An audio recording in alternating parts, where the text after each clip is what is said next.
सहेज करके संभाल करके साथ ले जाइए। सच्चे अर्थों में सत्संग का, यज्ञ का और मंदिर का यही प्रसाद कहलाता है जो हमारे जीवन को बदलता है।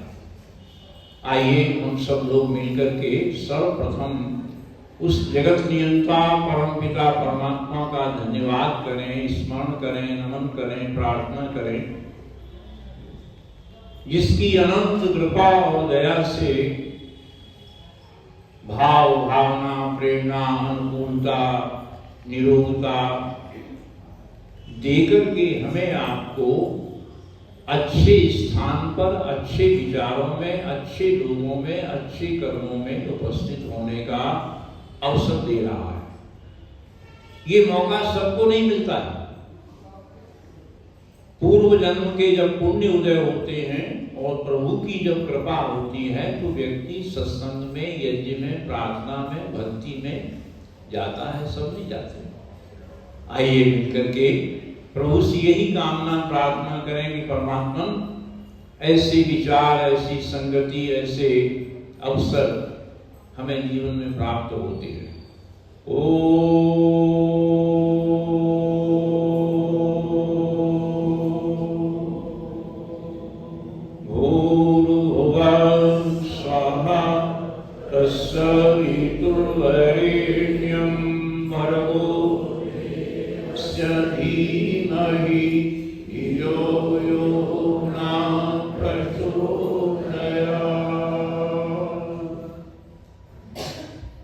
श्रद्धा, सम्मान और आदर की योग्य मातृशक्ति सभी सम्मानित, प्रतिष्ठित उपस्थित भद्रपुरुषों, सभी सम्मानित पुरुष समाज के अधिकारीगण, महिला समाज के सभी अधिकारीगण, सभी मेरे अपने हैं, सबको मैं स्वागत, सम्मान और अभिनंदन करता हूं। आप लोगों ने महासम्मेलन में बड़ी सक्रियता से सहयोग किया, भाग लिया, तन मन धन से सब तरह से मदद की है। इसके लिए आप सबको बहुत बहुत बधाई है, बहुत बहुत शुभकामनाएं हैं। यदि मेरे से मूल्यांकन आपकी समाज का कराया जाएगा तो मैं दिल्ली की सबसे बेस्ट समाज की आपको सम्मान दूंगा। मेरे से अगर मूल्यांकन कराया जाएगा, जो समाज का उद्देश्य है, आदर्श है, सिद्धांत है, नियम है, उनको आपकी समाज बड़ी सक्रियता से, भावना से सहयोग कर रही है, उनको चला रही है। जो प्रकल्प होने चाहिए, अभी आपके बहुत सारे बच्चे ऊपर जा रहे थे, तो मैडम ले जा रही थी, कह रही थी मंदिर इसलिए नगर के बीच में बनाया जाता है, सुख में, दुख में, अमीरी में, गरीबी में, छोटा भी आए, बड़ा भी आए, नौजवान भी आए, बच्चे भी आए, सबके आए। ये हमारे आस्था के केंद्र हैं। यहां से हमको, ये हमारी लाइट हाउस हैं। यहां से हमें विचार मिलते हैं, सोच मिलती है, चिंतन मिलती है, दृष्टि मिलती है और अपना अतीत का गौरव प्राप्त होता है। और सबसे बड़ी बात, हम लोग बहुत भाग्यशाली हैं कि हमें आपको ऋषि दयानंद जैसा मार्गदर्शक मिला। मेरे ख्याल में कुछ बंधु जूम के माध्यम से भी जुड़े हुए हैं, जो भी जूम के माध्यम से इस सत्संग से जुड़े हुए हैं, उनका सबका स्वागत, सम्मान और अभिनंदन है। ऋषि दयानंद जैसा हमें मार्गदर्शन मिला, वेद जैसा ज्ञान हमें प्राप्त हुआ और आर्य समाज जैसी संस्था से हमारा संबंध जुड़ा। इस संसार में अगर कोई सर्वोत्तम विचारधारा का धनी है तो वैदिक विचारधारा है। आज के इस मानव तनाव, दबाव, चिंता, संघर्ष, अशांति दुख कष्ट पीड़ा भरे जीवन जगत में अगर जीवन का सच्चा उद्देश्य, आदर्श, सिद्धांत सुख शांति आनंद और प्रसन्नता का मार्ग दिखा सकता है तो केवल मात्र वेद का चिंतन दे सकता है। आर्य समाज की जो विचारधारा है वो सच्चे अर्थों में इहलोक और परलोक दोनों का चिंतन देता है।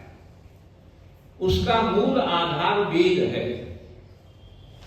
वेद का चिंतन परमात्मा ने प्राणी मात्र के कल्याण के लिए दिया।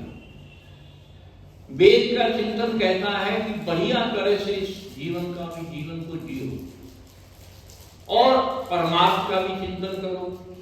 न इस लोक को भूलो न परलोक को भूलो। पूर्ण स्वस्थ रहते हो, अपने दायित्वों को, कर्तव्यों को, जिम्मेदारियों को निर्वाह करते हुए पूर्ण आयु को प्राप्त करके जाओ। वेद कहता है अधूरे नहीं जाना, कच्चे मत जाना, पक करके जाना, पूर्ण आयु को प्राप्त करके जाना। और वेद हमें जीने की विधि बताता है। हम संसार में आने का प्रयोजन क्या है? विज्ञान, भौतिकता, टेक्नोलॉजी ये तो कहती दुनिया बनी है। किसने बनाई है, क्यों बनाई है? बताना साहब, विज्ञान के पास ये जवाब नहीं है किसने बनाई। बनी है, ऑटोमेटिक चल रही है। क्यों? बिना प्रयोजन के कोई कार्य नहीं होता, कोई कारण होगा। एक झोली में फूल भरे हैं, एक झोली में कांटे, भजन सुनते हैं ना। बिना कारण के संसार में कोई कार्य नहीं होता है। ये सृष्टि परमात्मा ने क्यों बनाई, किसके लिए बनाई? योग दर्शन आपका कहता है भोगापवर्गार्थम दृश्यम। योग दर्शन जो पतंजलि का योग का श्रेष्ठ ग्रंथ है, उसमें सूत्र आता है भोगापवर्गार्थम दृश्यम। परमात्मा ने ये सृष्टि जीव के भोग और अपवर्ग के लिए बनाई। ये हमारी जो मानव जीवन है ये उभय योनि कहलाती है। जो चीज अर्थात ये भोग योनि भी है और कर्म योनि भी, दोनों है। और जितने जीव जंतु की योनियां है वो कौन सी हैं? सिर्फ भोग। हम क्या है? भोग योनि भी है और कर्म योनि। पिछला भोगना है और अगला है ना करना है। ठीक है ना? तो कहा है कि ये जीव के भोग के लिए सृष्टि परमात्मा ने क्यों बनाई? इतनी सुंदर, बढ़िया से बढ़िया हर चीज सुंदर व्यवस्थित किसके लिए बनाई? सृष्टि का परमात्मा का सबसे उत्तराधिकारी मनुष्य कौन है? प्राणी कौन है? सबसे श्रेष्ठ मानव जीवन है ना। तो परमात्मा का प्रिय पुत्र और प्रिय श्रेष्ठ कौन है? मानव है। उत्तराधिकारी वही बना ना। तो कहा परमात्मा क्या कह रहा है कि तुम इस सृष्टि को, तुम श्रेष्ठ प्राणी हो, स्वयं भी सुख पूर्वक जियो, शांति पूर्वक जियो और जीने दो और दूसरों को भी। हो क्या रहा है? हम दुखी क्यों हैं? न हम स्वयं जीना जानते हैं, न दूसरों को जीने में सहयोग करते हैं। मनुष्य दूसरे जीवों को रक्षा करने की बजाय मार करके खा रहा है, सता रहा है, कष्ट दे रहा है, दुख दे रहा है। संसार में मनुष्य को दुख कौन दे रहा है? परमात्मा नहीं दे रहा। ये बताओ, परमात्मा ने कोई चीज दुख के लिए बनाई? हम दुखी क्यों हैं? परेशान क्यों हैं? अशांत क्यों हैं? असंतुष्ट क्यों हैं? ये क्यों का जवाब किसके पास होना चाहिए? स्वयं अपने पास होना चाहिए ना। मैं बीमार क्यों हूं? नेचर के नियमों को वायलेट किया होगा, बीमार होगा। नेचर तो प्योर है, अपने में खुद दवाई है दवाई। तो परमात्मा ने ये सृष्टि मानव के लिए बनाई है। और किसके? अपवर्ग माने मोक्ष की प्राप्ति करो। अभी आपने बोला हे ईश्वर दया निधे, बोलिए।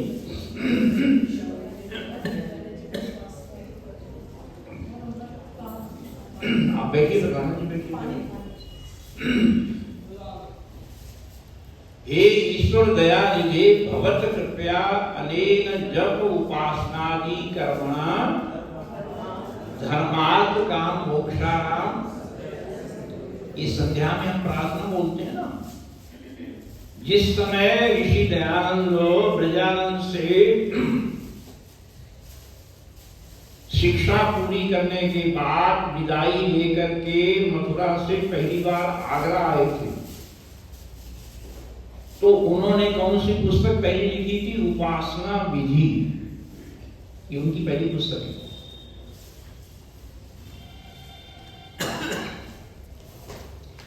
उन्होंने उस उपासना पद्धति में ये पंक्ति जोड़ी थी। ये वेद मंत्र की पंक्ति नहीं है। हे ईश्वर दया निधे,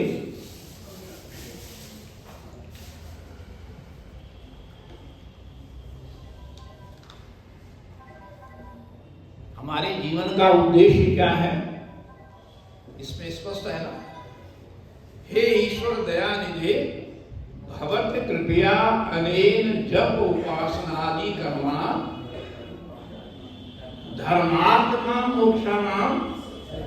ये चार पुरुषार्थ हैं, धर्म अर्थ काम मोक्ष, है ना।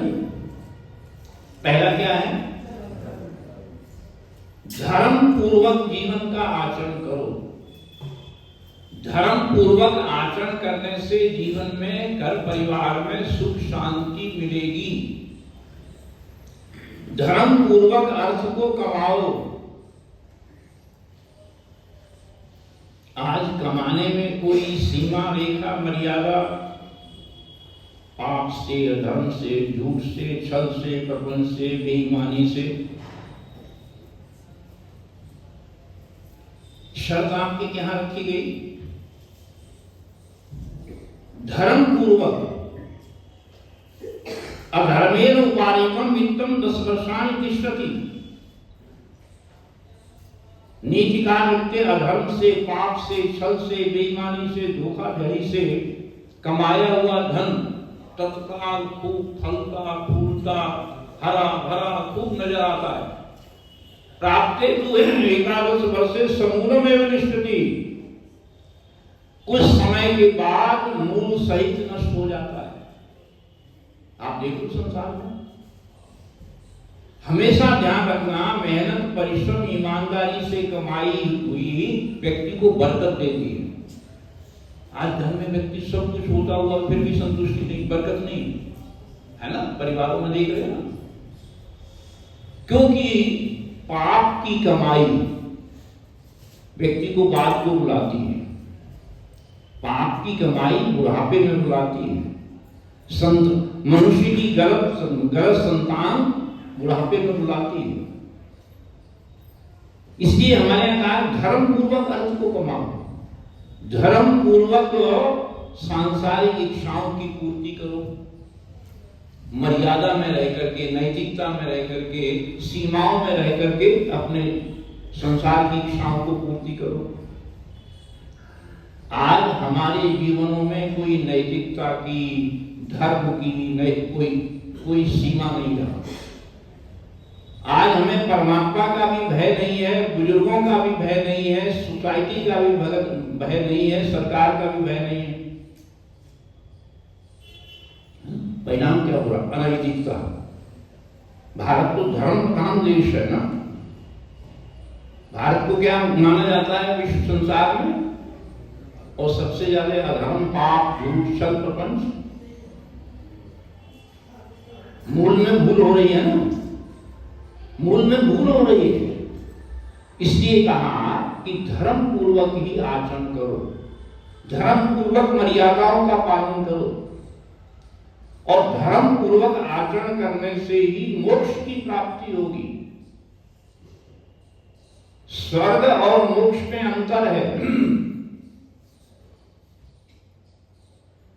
स्वर्ग और मोक्ष में स्वर्ग इंद्रियों का है, शरीर का है, मोक्ष आत्मा का है। मोक्ष कौन? मोक्ष में आत्मा मुक्ति के आनंद को लेती है, परमात्मा के आनंद को प्राप्त करती है। स्वर्ग में शारीरिक इंद्रियों के सुख, हम सब लोग, हम जो चाहते हैं बढ़िया मकान में रहते हैं, खाते पीते जो चाहते हैं, इच्छाओं की पूर्ति किसमें रहते? स्वर्ग। तो वैदिक चिंतन हमें कहता है कि इस जीवन यात्रा को बढ़िया तरह से जाओ। अगर आपने ये जीवन ही अगले जन्म का आधार है, एडवांस बुकिंग कौन से जीवन में? इसी जीवन में। अगर इस जीवन में हमने अपने को नहीं संभाला, अपने परमार्थ धर्मार्थ के जीवन का चिंतन नहीं किया, तो उपनिषद कहती महती विनष्टि, इससे बड़ा विनाश कोई भी नहीं होगा। मौका चूक गया। इसलिए वैदिक चिंतन और आर्य समाज चिंतन इस संसार में बढ़िया तरह से जीना सिखाता है। आम आदमी को जीना नहीं आता है।